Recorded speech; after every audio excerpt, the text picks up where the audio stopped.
if Lazcano does get to fight the 12th, and if he's behind on the scorecards, he'll be looking for the first 12th round knockout of his whole career against a guy who seems to be getting stronger with every round.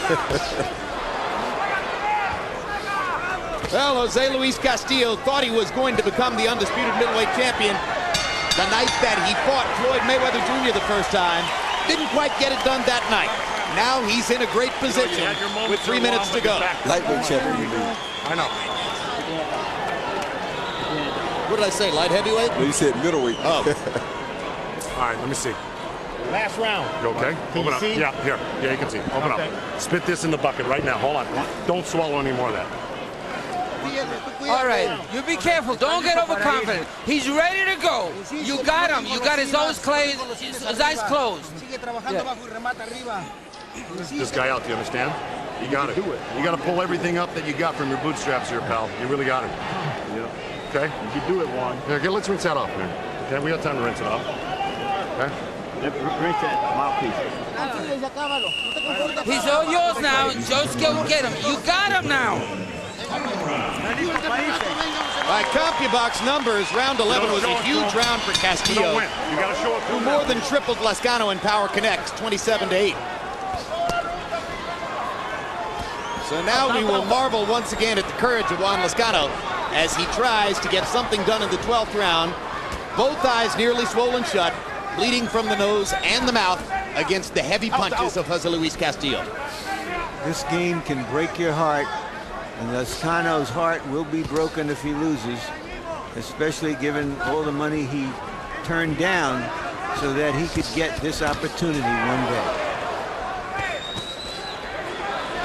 Lazcano's line was, the money doesn't make me, I make the money. He would have been in great position to make a lot of money if he could have won this fight. It looks tough now.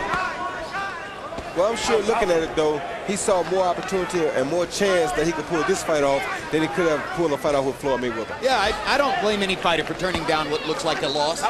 And any fight against Floyd Mayweather for just about anybody at this moment is something that looks like a loss. Well, I want to demur here. I think this is you're a professional prize fighter.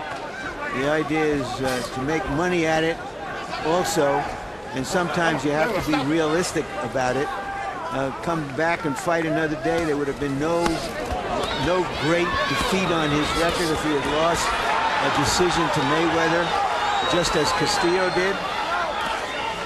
And he'd have had the million. And he would have had the money in the bank. Interesting question. Much to be said either way. Meanwhile, with 1 minute and 17 seconds to go here, Lazcano continues to search without an answer to the puzzle of how to hurt Castillo as badly as Castillo has hurt him. I don't think he has the answer to that question. Not tonight, that is.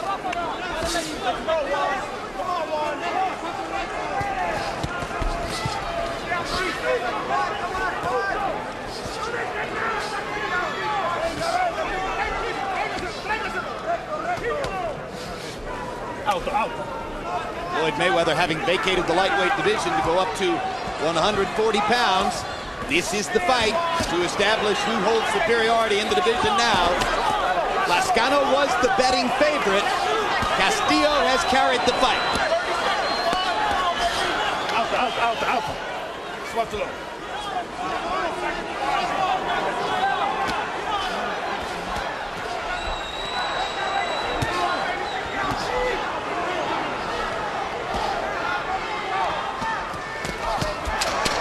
Left hook by Lazcano, one of his better punches of the fight. But again, Castillo just keeps coming.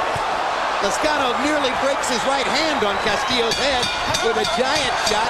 And again, Castillo keeps coming. And finally, the bell sounds to end the fight. And Lazcano measures Castillo as if he wants more. Amazing. Very amazing. This is a really good fight, the way it turned out. With Mayweather having abandoned this division, two outstanding junior lightweights, Diego Corrales and Marcelino Freitas, are moving up into this division. They will meet later this summer.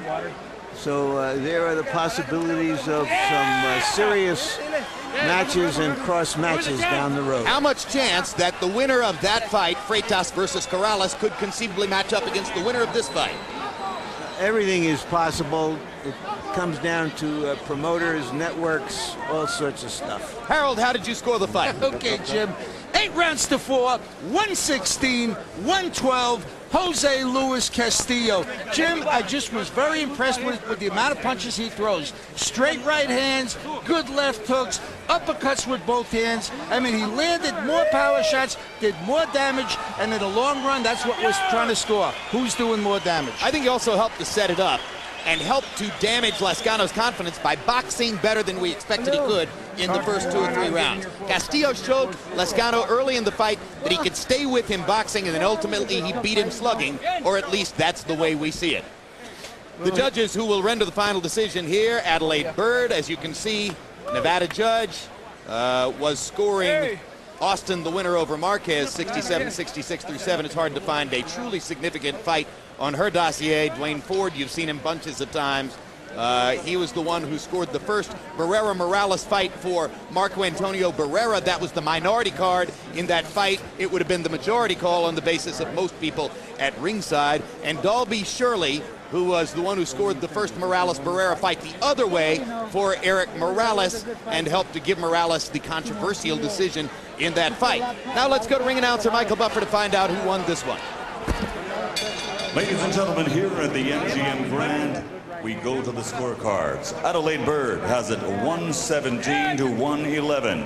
Dwayne Ford 116 to 112. And Dalby Shirley scores it a 115 to 113. To the winner by unanimous decision, Jose Luis